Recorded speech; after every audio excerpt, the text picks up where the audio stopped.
We're out here talking hay today with our extension entomologist, Dr. Tom Royer. Now, Tom, some counties in Oklahoma were recently added to the fire ant quarantine list. Yes. Tell us about that. Within the last month, Pittsburg County down in southeastern Oklahoma was added to the list of quarantine counties that have already existed. They've just continued to add them, and it's all dependent upon where the red imported fire ant becomes established permanently in that county. The whole idea is with these quarantines is to try and limit the ants' movement into other areas of the state and other areas of the country. And I always like to say we have the haves and the have-nots. We have those producers in those quarantine counties that have one set of criteria that they have to abide by to market their hay. And then we have the rest of the state that doesn't have those restrictions.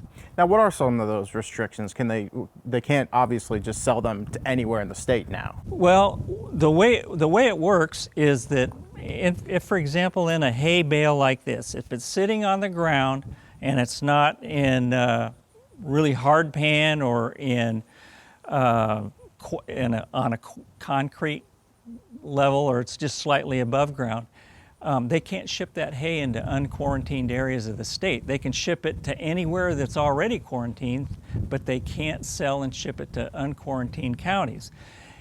If they keep it stacked, anything that's above this first layer of hay, they can sell those, no problem.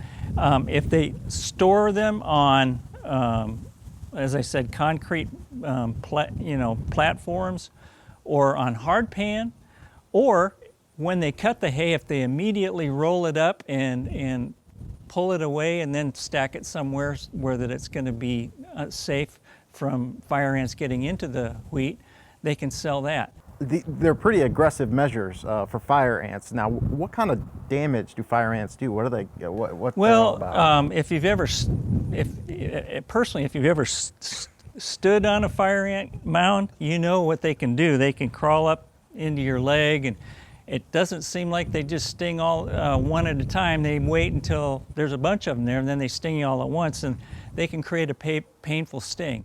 They also cause damage to small, ground nesting birds and ground nesting wildlife, especially the babies. They're omnivores, so they'll look for proteins, they'll look for meat, and even with cattle and livestock, they'll sometimes get into the eyes and